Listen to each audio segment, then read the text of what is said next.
Hi, Jose. Yep, we're going to wait a couple of minutes more and then we'll begin. Okay? Hi, Ramiro. How are you? Not too bad. How are you? Okay. Nice. Okay, that's good. All right, so we'll wait until 7:05 and we'll begin. Okay. Sweet.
All right, everybody.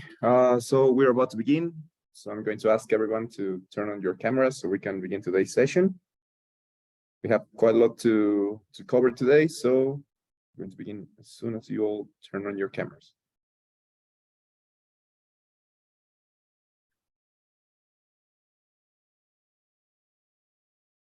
Sweet. Just Jose and Andrea, please. If you're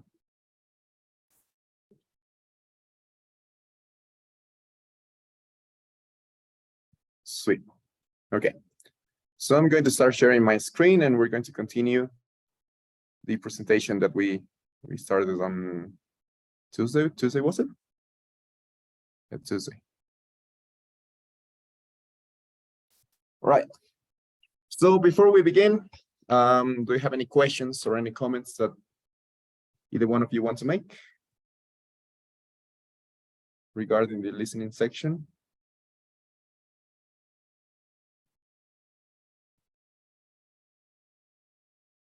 Okay, cool. So basically, as the ones that came yesterday may have seen, we have different kinds of questions. We have actually 7 different kinds of questions that we can encounter in the listening part of the TOEFL exam. And each question has a different strategy, although they're pretty similar to the reading section ones, because, well, they ask about comprehension and the ability to summarize certain points. We have some differences regarding the strategy that we're going to take to try to tackle them all, and some specific questions that you cannot usually find in the reading section. Okay. Right. So no questions before we begin?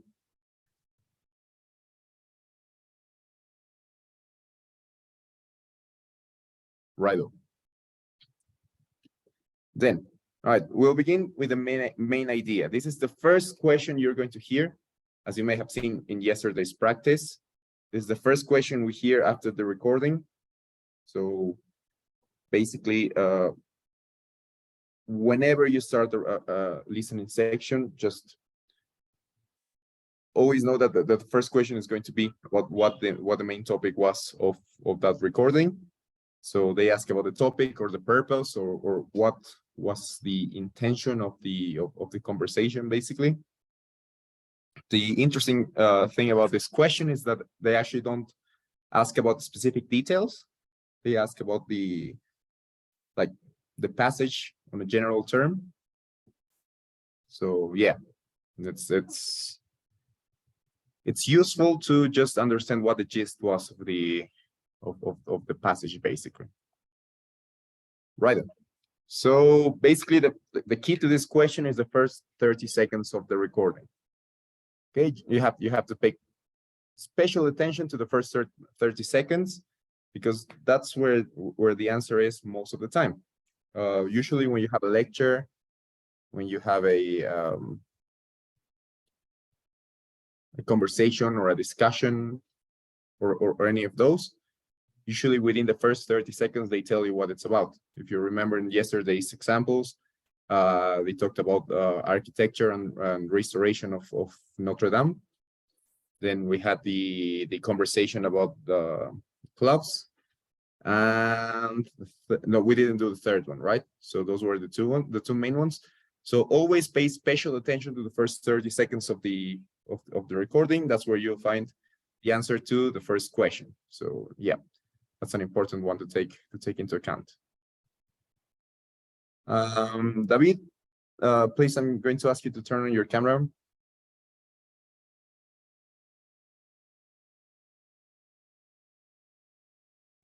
Hello, teacher. Good afternoon. Sorry.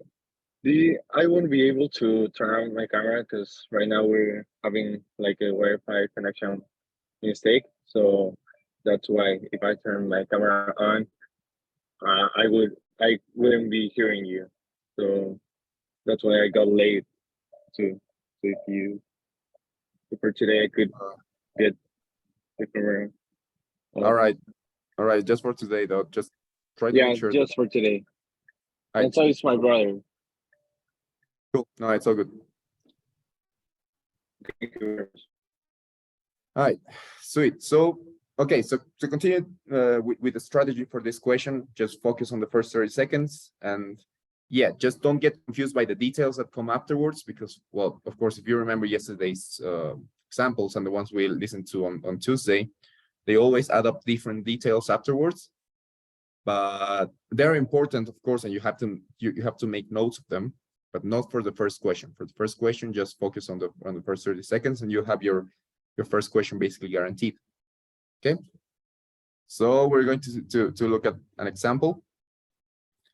So this one is about the lecture that we had on Tuesday. We had three examples that we heard. It was one about poetry.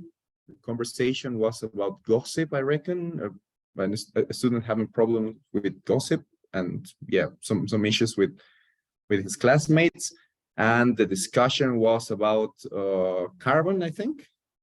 Just yeah, basically the layering of molecular structures.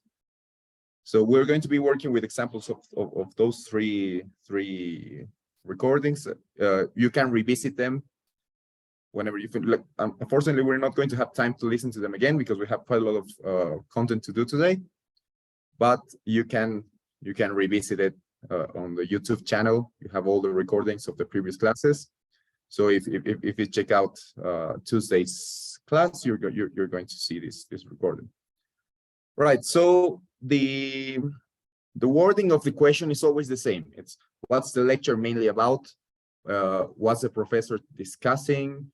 What was the conversation about? Or what? I don't know. Just always they're always going to ask you about what the passage was about. So in this case, we're just going to go straight for the answers. So yeah, so basically what the first 30 seconds, well, little less than the first 30 seconds of the recording, what does it say? It's what follows. So we're going to move move on to a new project today. I know that everybody enjoyed writing structured poems when we worked in those villanelles last month. So I wanted to return to that. We're going to be writing more villanelles, though.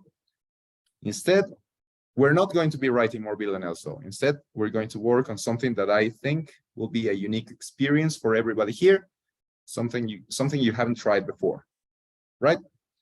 So if we look at that excerpt, those first seconds of the recording, we can actually guess that our correct answer is option C. They're going to be talking about a writing assignment that the professor feel the students will learn from, right? So this one is actually quite tricky because option B is actually really a really close candidate because it's a type of structured poems, origin and story and history, right? Because, well, they talk about the sestinas, if I'm not wrong, which is a kind of poem that has 6 different, I don't remember what the exact word was, but like six different, in Spanish we call it estrofas. I don't remember how to say the name, 6 different passages. So it could be about that, but they actually talk about its structure. So they don't talk too much about the origin and history. They may mention it, but it's not the main point of the recording, right? The difference between 2 types of poetry, we just focus on one, so there are no comparisons with other kinds of poetry. And 6 lines of an ancient stanza, which the class will later discuss. This one's also quite tricky because the sestina has six stanzas. Stanza is the correct word. So, but yeah, but they don't discuss about an ancient stanza. They discuss a different specific structure of poem, basically. So that's why the only correct answer is option C. Okay. So just be careful about these kinds of words here. For example, origin and history, they change the meaning of what this is. Difference, or for example, some other details that were not included, like ancient stanza. So your answer is always in the first 2 or 3 statements, basically, of the passage. Okay. Do you have questions?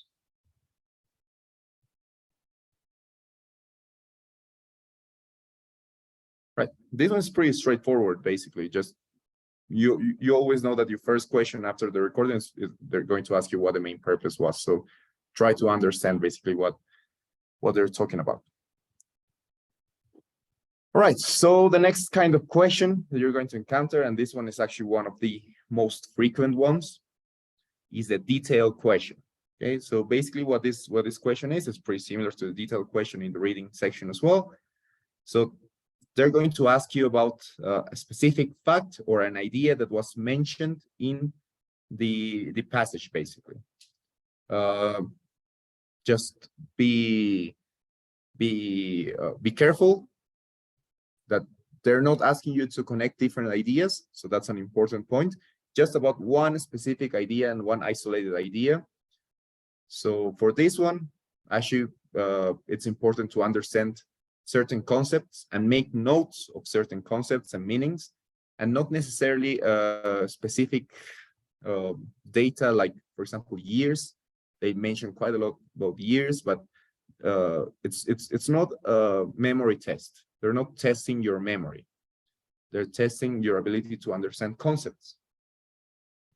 So, for example, in this one, it's much more important that you understand what the main topics they're talking about refer to, what do they mean by them, than, for example, memorize that a specific year, for example, the year in which the Notre Dame Cathedral was restored, for example, right?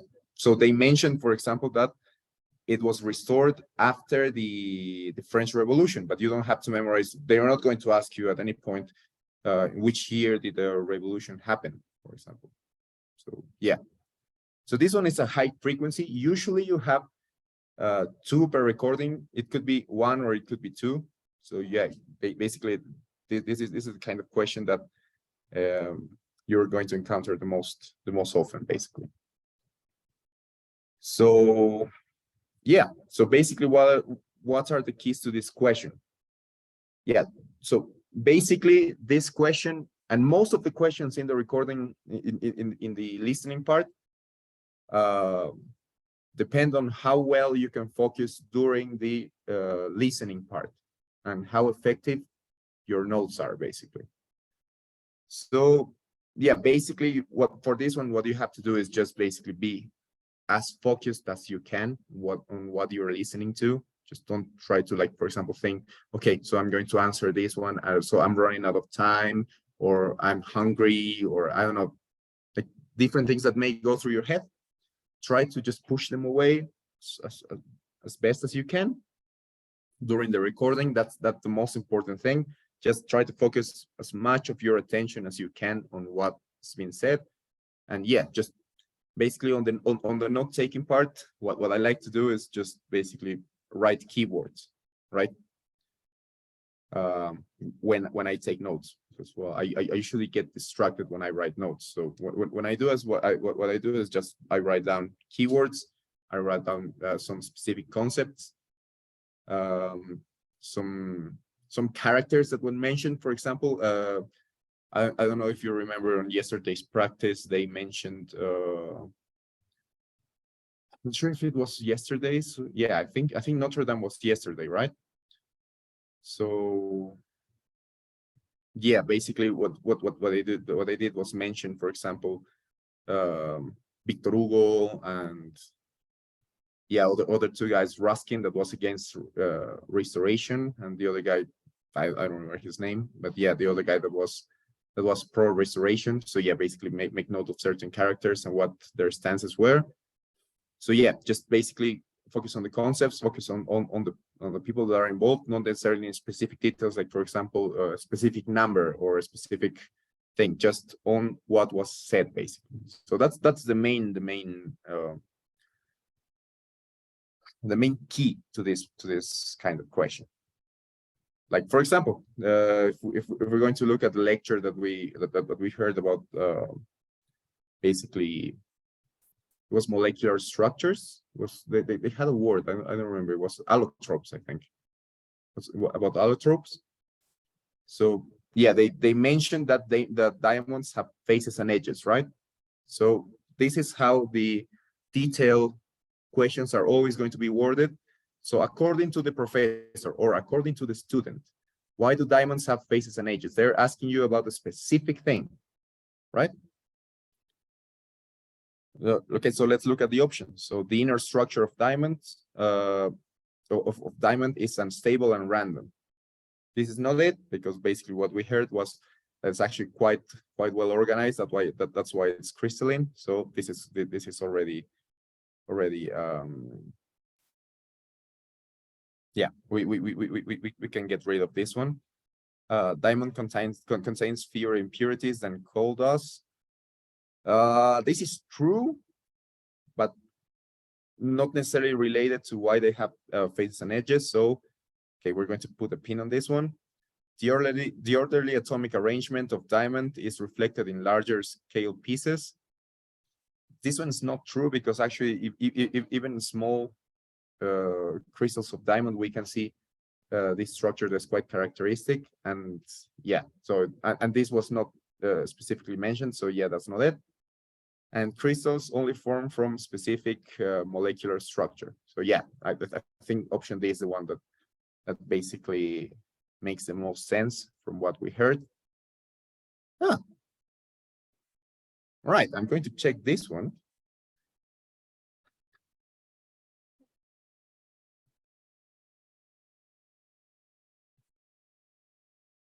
Okay, yep. So crystals only form from specific molecular structures. So yeah, so this word specific, that's the one that threw me off. I actually made a mistake. So specific molecular structures, that's not necessarily correct from what we said. So basically, correct answer was actually the orderly atomic arrangement of a diamond is reflected in larger scale pieces. So yeah, now it's going to be quite tricky, because actually we haven't heard the lecture recently, so I'm talking like from my memory from 2 days ago. So yeah, no, just make sure that's why this question is quite tricky. Just you have to be really mindful of these details. So yeah, I'm going to listen to it again and basically see where this goes. But yeah, basically that's the structure of a detailed question. Questions, comments, perhaps?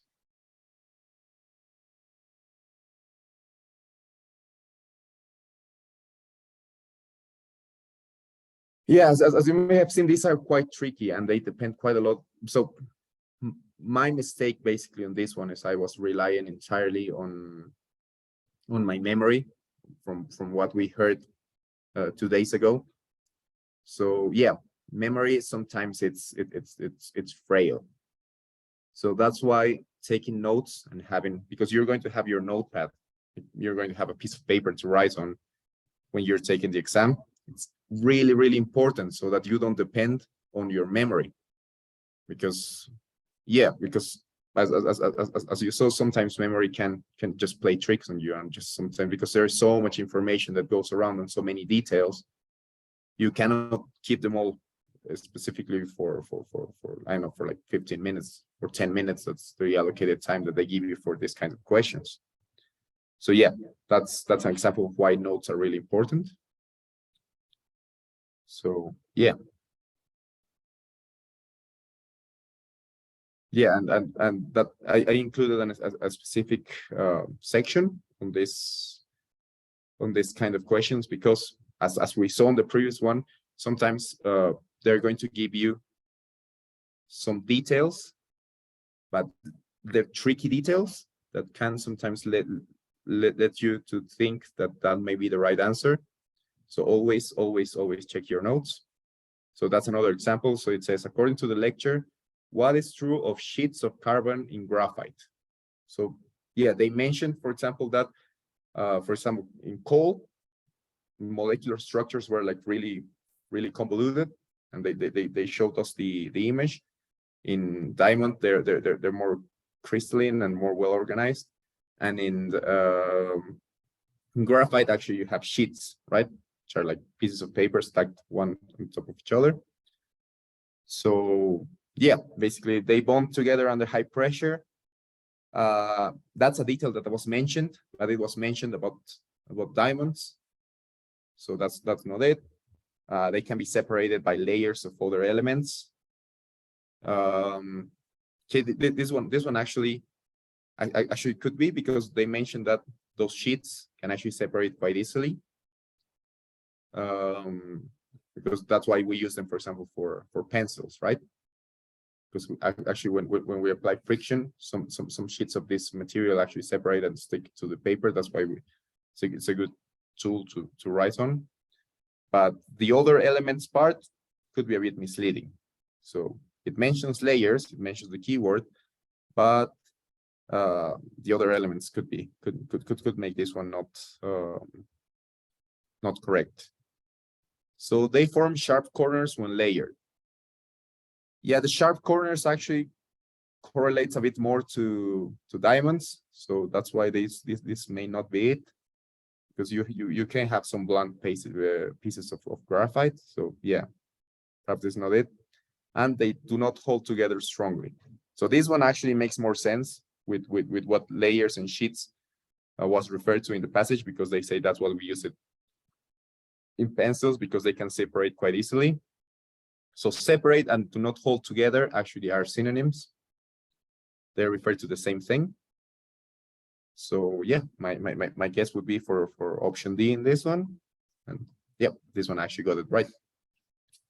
So yeah, just always make sure that the details that you're looking at are the correct details and are referred to the thing that you're actually looking at. Okay. So yeah, so always be careful with the detailed questions. They're the most common, and they ask you about things. And what makes this challenging is the fact that you cannot go back and listen to the recording again. You can only hear it once. So basically, once you heard it, you depend entirely on your notes and your memory. And as you can see, as you saw, memory can sometimes play tricks on you. Okay, so always make good notes. Don't be too, I don't want to say wasteful, but I think wasteful is the correct adjective. Like, for example, don't write unnecessary things. Just, for example, write keywords like carbon and what was it, like molecular structure disorganized, lots of impurities and stuff. Diamonds, they're got a better organized molecular structure, crystalline, have straight edges and stuff. Graphite, yeah, sheets, separate easily and stuff. So we're not using unnecessary words. We're not telling a story. We're just pointing out certain facts, because it's only for us to understand. If we can understand them, then everything is good. Okay, so yeah, that's one thing to practice for this part. Any questions? Any comments?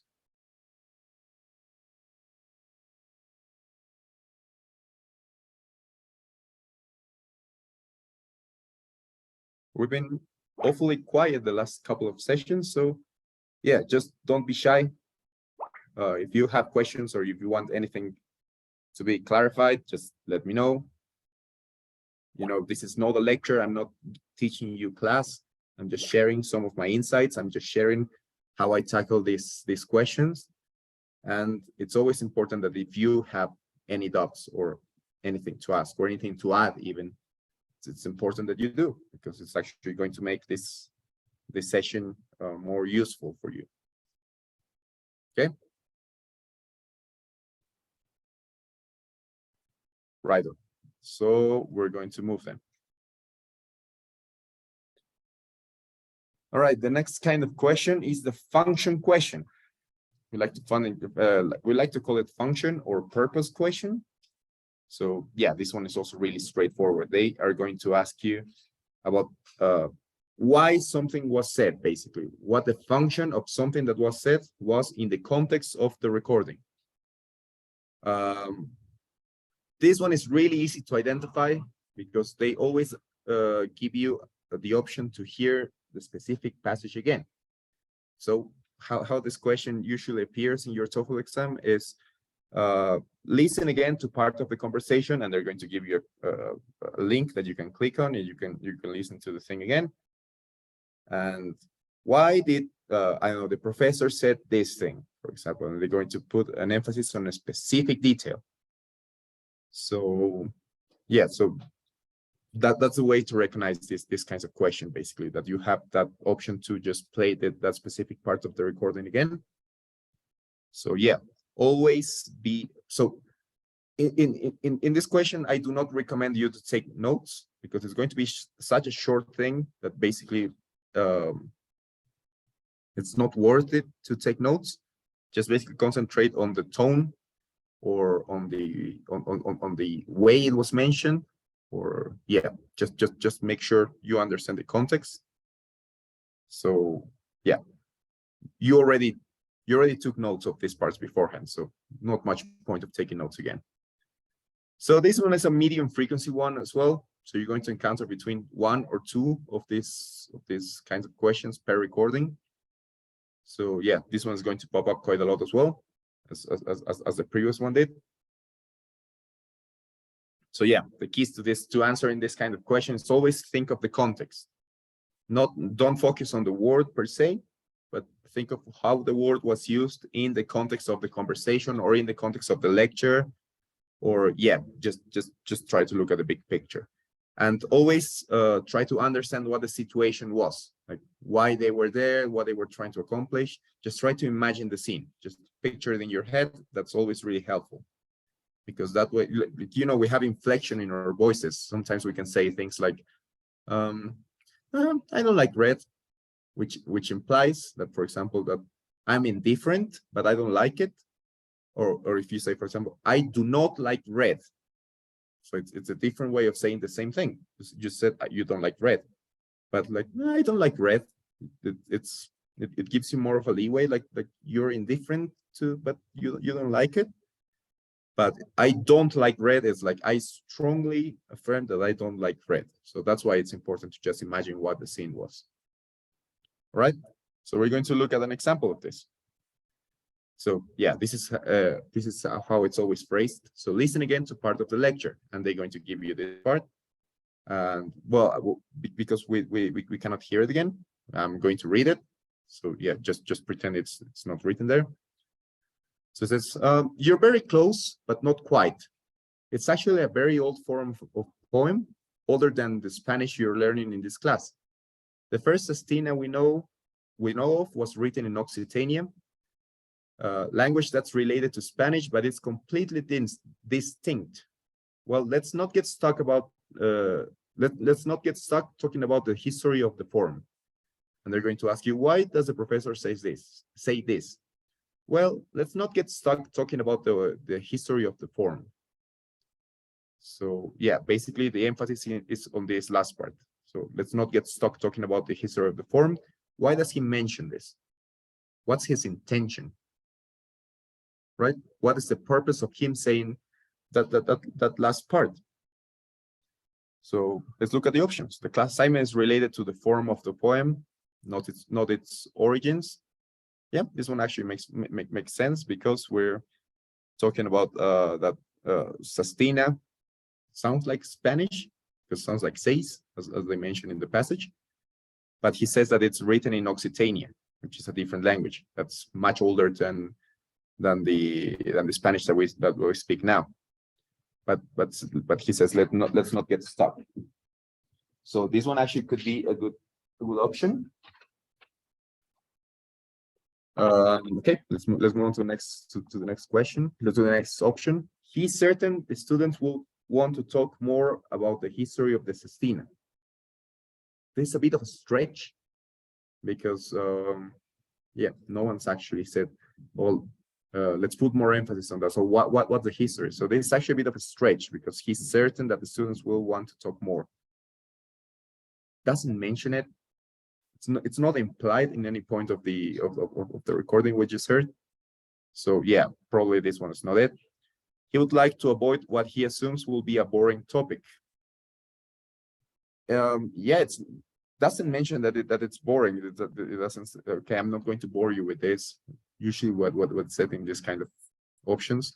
So it just says, let's not get stuck. Let's not waste more time on this. This is not the point, basically. So yeah, this one doesn't make sense. And the lesson will return to the background of the sestina later. Doesn't mention at any point that we're going to talk about this later, for example, or we're going to mention this further with more detail. So it doesn't say anything. So the only one that actually makes sense is that that class assignment is related to the form of the poem. They're talking about the form of the sestina. That's the point of the lecture. They're not talking about its history, right? So it relates to the previous question as well. So that's why the only correct answer is option A. Okay. So yeah, just always look in the context. If we just look at this, let's not get stuck talking about the history of the form. We cannot deduce the whole thing if we don't understand what we just heard. So that's why it's important to understand what the situation was and what they were going to talk during that lecture. Okay. Do you have questions?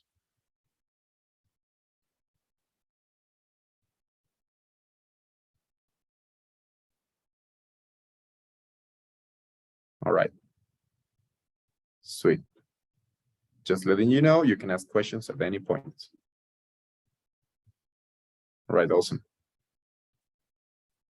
All right, so the next kind of question is the attitude question. This one is actually, you're only going to find this kind of question on the listening part of TOEFL. Because, well, basically for this one, what you need is to understand what the attitude of the speaker was regarding certain topics.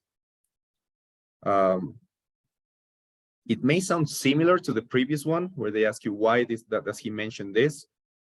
But well, the main difference is that they're going to ask you about his feelings or his or her feelings about a certain thing or his opinion or on a certain topic.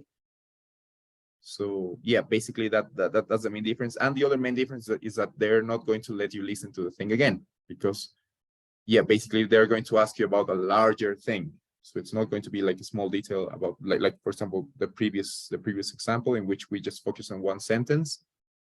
They're going to be, I don't know, like asking you what's his opinion. For example, if we go back to the Notre Dame restoration, what's his opinion on the works of Victor Hugo, for example, right?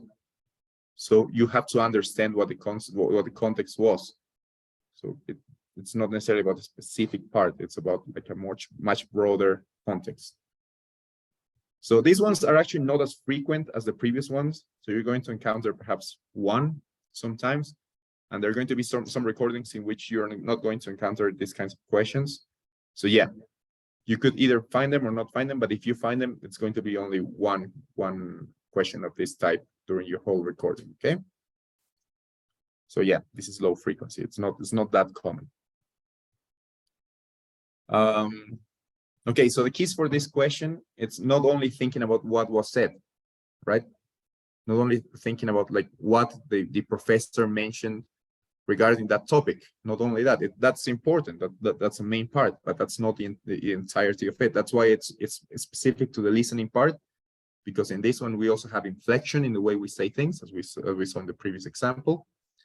So we have to think about what and how it was said. Like, was he being sarcastic? Was he being serious? Was he being, I don't know, doubtful? So yeah, basically just it's important to remember what and how it was said.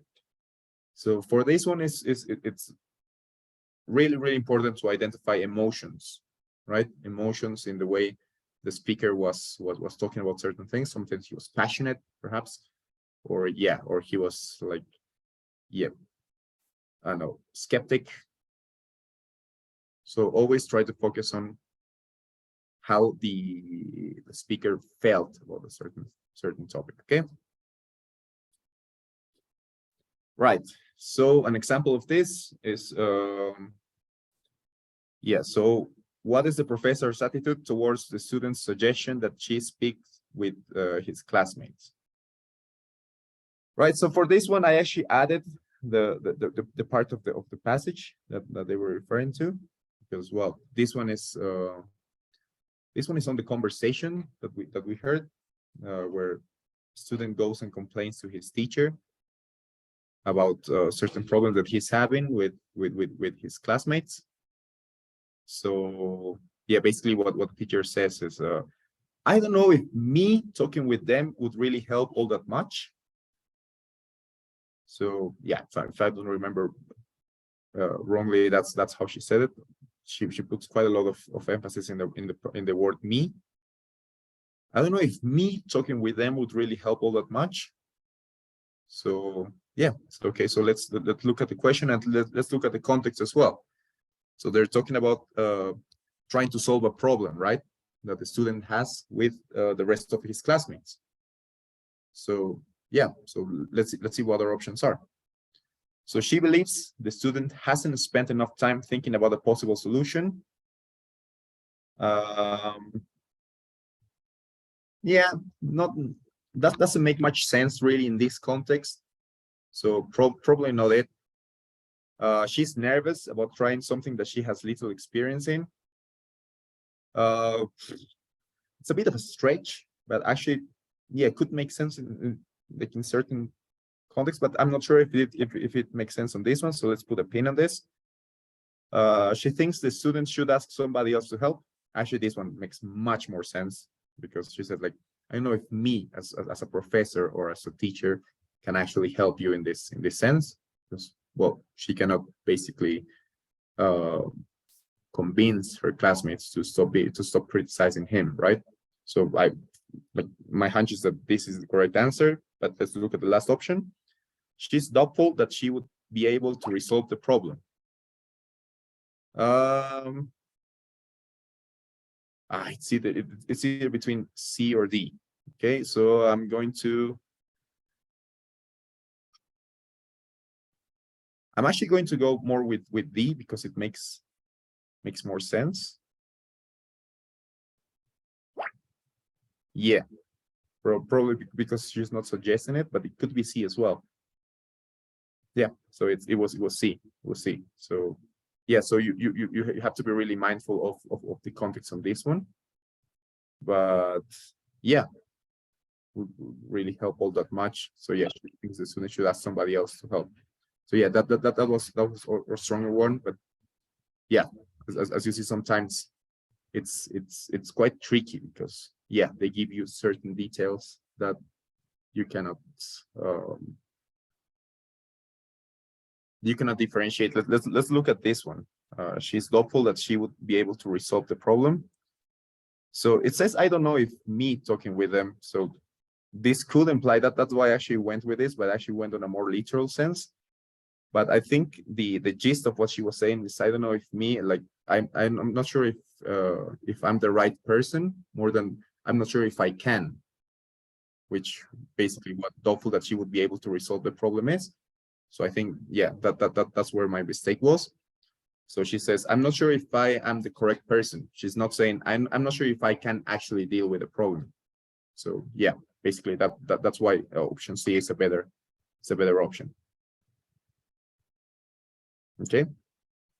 Awesome. So as you see, these ones are quite tricky if you don't have the context of how it was said, like really present in your mind. So that's why it's good that you make notes and just listen to the passage beforehand. Cool. Questions, comments?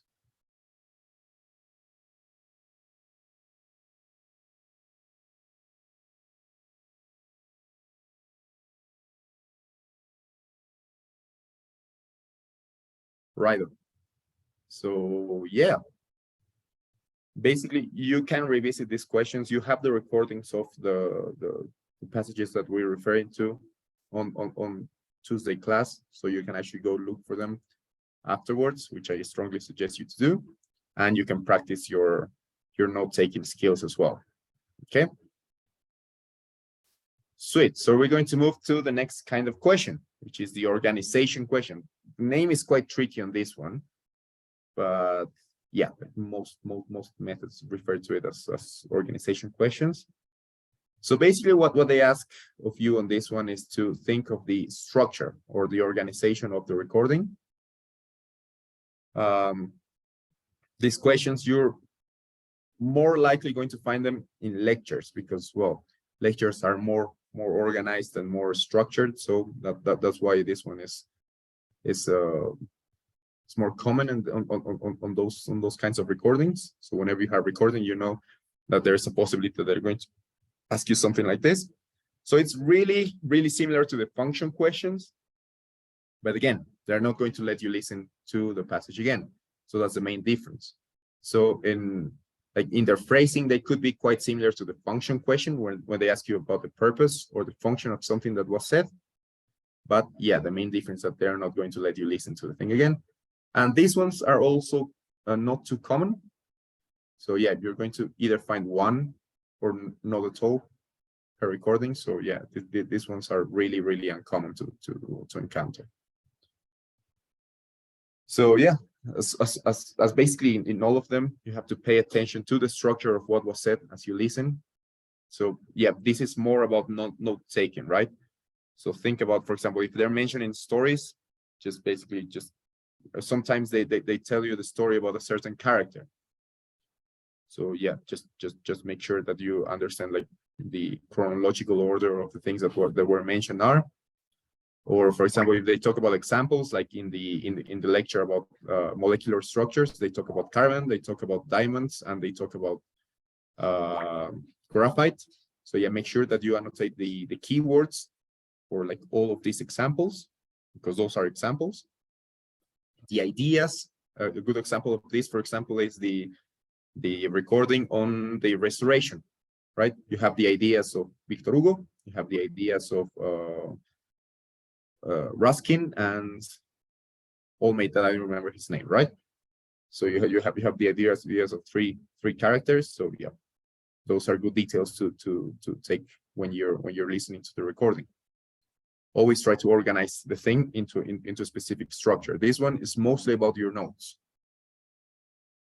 Right, so this one is actually about carbon, the example that I put here. So why does the professor discuss carbon? To define the element's distinct forms. Yeah, this one actually makes a lot of sense. To illustrate how substance properties can be affected by its molecular makeup. This one actually makes more sense because we're talking about allotropes, right? So basically the difference between carbon, diamonds, and graphite, which are both made of the same element, but basically how its molecular structure, which are the allotropes, how they affect its properties. So this one, for me, this is a stronger candidate so far. To summarize a concept which the class has studied previously, not necessarily, because they don't mention as we discussed previously, because yeah, it wouldn't make much sense. And to provide example of varying levels of purity in a chemical element construction. Not necessarily. I'm going to go more with the molecular makeup because that's what allotropes were about. This one actually could make sense, but I'm going to go with B. And yeah, it was B because the main point of the lecture was the allotropes, right? So they do mention what allotropes are. They mention how they affect the properties of the substance. How carbon, for example, varies from diamond in the sense that you can actually see through carbon or see through diamonds and stuff. So yeah, this one actually is all about your notes, right? Cool. So now we'll move to the inference questions. So these ones are actually quite similar to the inference ones you see on the reading section. So basically, it's they ask you to jump to a conclusion, right? So they give you all the information and they say, okay, with this information, what can we infer about what the author or what the professor was saying or what he was meaning to say? So it's something that is not explicitly said. They don't say it like per se, but they basically lay the groundwork so you can jump to the conclusion. And yeah, this inference can only be made from the information provided. You do not need any external information. You only need the information that was provided in the passage. And yeah, this is actually a medium frequency one. So you have at least one per recording. So yeah, they're always going to ask you about an inference to make. What are the keys to answering this question? Basically, you have to jump to a conclusion, right? But this jump has to be quite small. So you don't make a really big inference. Like, for example, I don't know, saying like they mention carbon and they mention diamond. And you can say, for example, yeah, sometimes perhaps impurities play a massive role, or I don't know, the condition in which the element was formed can affect, but you don't say, I don't know, diamond is much more valuable than, no, diamonds are much more valuable than graphite, for example, right? That's a big jump, which is not necessarily mentioned. So yeah, always be careful with that. And only use the information that's provided by the recording. We all know that diamonds are much more expensive than graphite, right? But that's not mentioned in any point of the lecture. So yeah, that's why you always have to use only the information that's provided to you, so you don't get confused, basically. So they let you listen again to part of the lecture. So basically, what they say is, let's look at that first stanza. There's actually not much to say about this. There are very few rules. Yeah, there are very few rules. So what does the professor imply when he says there's actually not much to say about this? So this is actually what was highlighted in this question.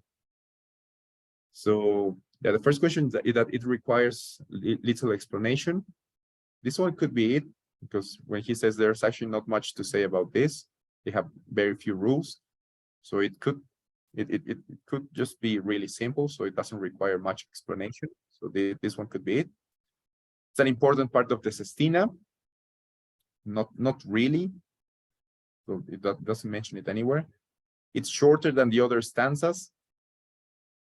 It doesn't mention anything regarding its size, just that there are not too many rules. So yeah, probably that's not it. And it should not be discussed. Yeah, this one is not it. This one is talking about a completely different thing. Not much about this doesn't mean that you shouldn't talk about this, right? So I think for me, option A would be the correct answer. And yeah, it is. So yeah, but always look at the information provided and just make a small jump, right? It doesn't say that it requires little explanation here. That at any point here it mentions it, but you could actually deduce it from the context. Cool. Right. So yeah, before we move to our last kind of question, this one's actually the longest because we have different kinds of tables that we can feel basically. Do you have any questions or any doubts regarding any of the previous types of questions that we saw?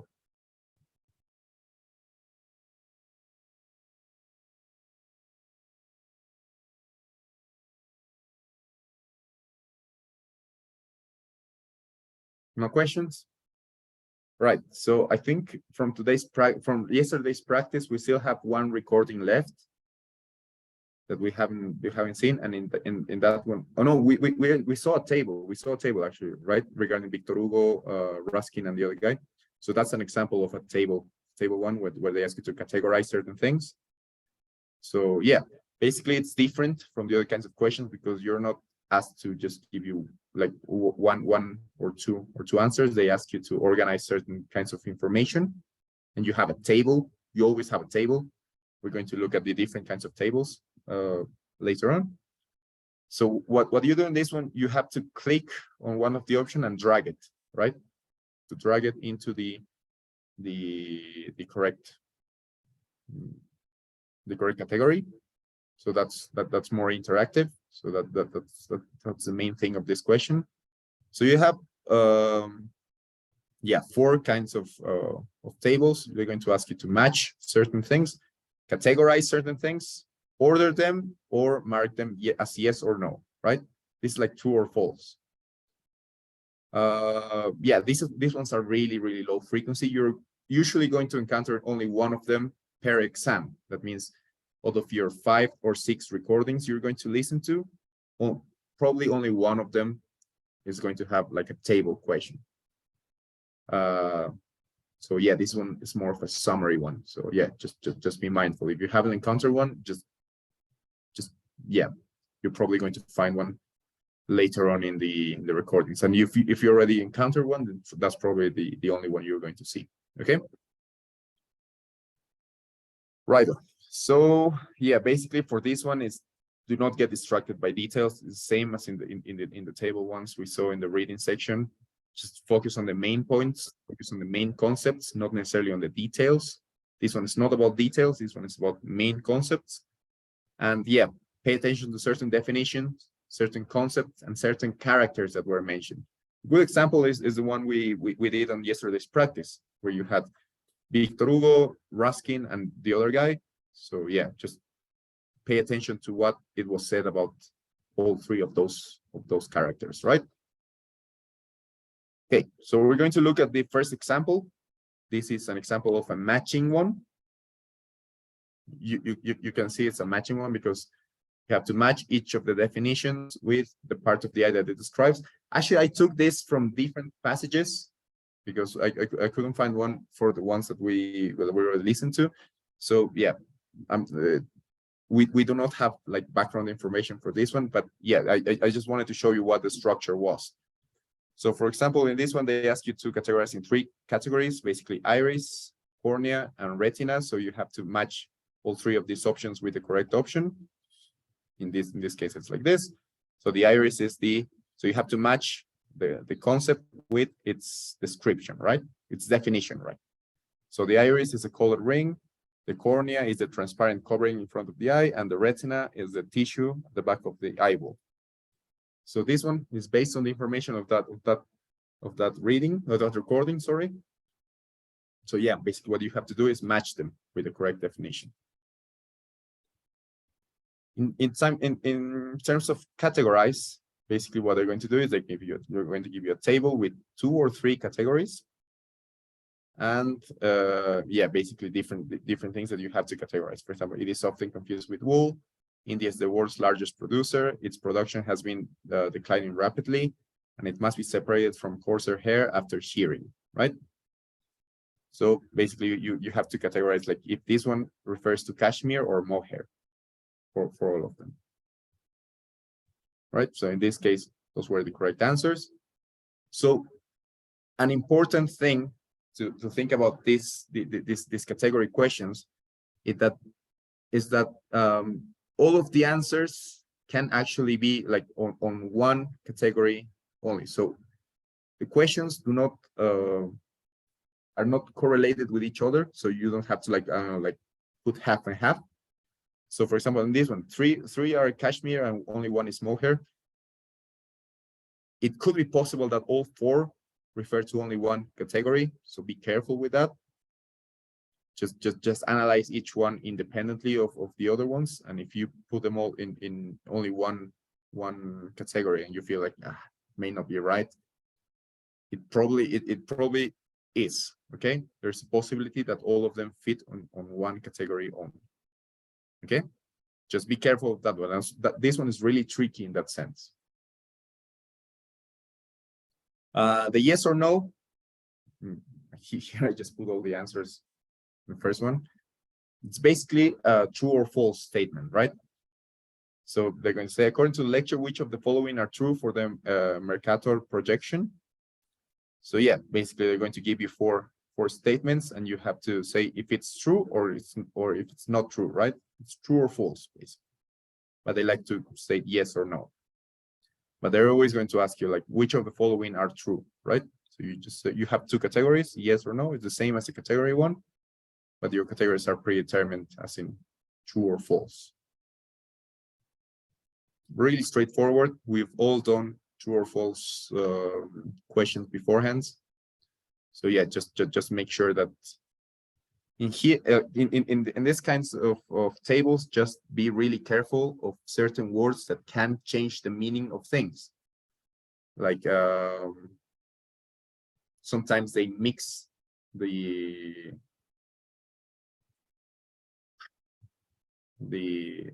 actors, for example. They reverse the order, or sometimes they add something that just changes the meaning of the whole thing, that it may seem correct, but there's one word that changes completely the meaning of the statement. So yeah, just be really careful of those ones. And yeah, those ones are straightforward as well. And the last one, and this one is actually one of the trickier ones, in my opinion, is where you have to order them. The professor outlines the major life events of an author, place those events in order from earlier to latest. In this one, you have to just put like which one happened first. So what you have to do is just click on one and just drag them and put them in order. In these ones, the order does matter. In the other ones, well, basically they don't give you much option. But in the reading one, for example, you just have to put the correct ones to summarize. And the order doesn't really affect the answer. You can put them in any order you want, as long as you put the main topics in, should be good to go.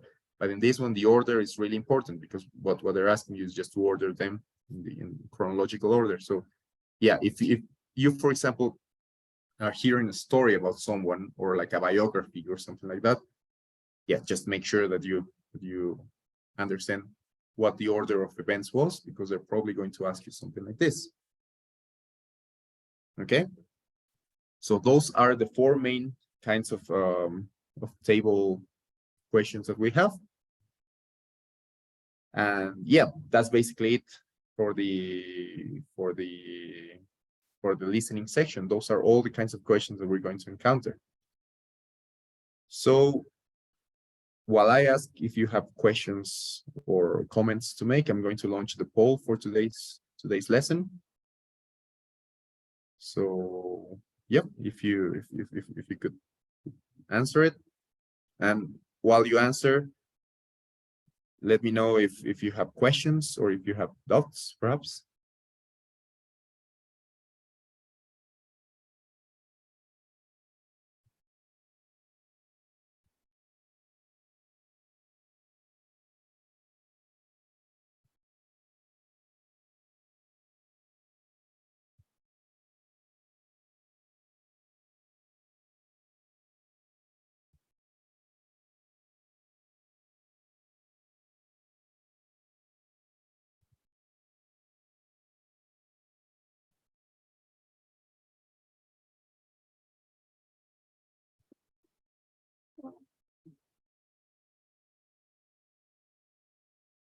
Right. If we don't have any questions, then that will be all for today's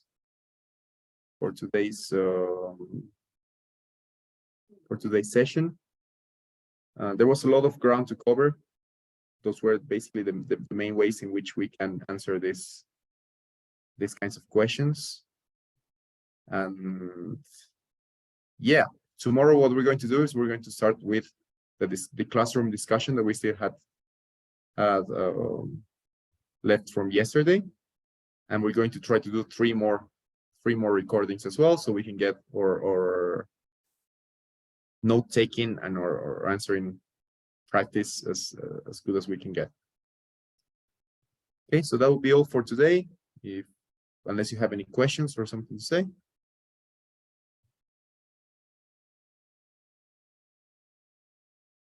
Right. So then I'll see you all tomorrow. Have a good rest of the evening.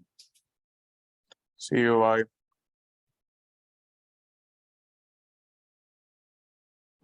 Thank you. Bye. Bye-bye.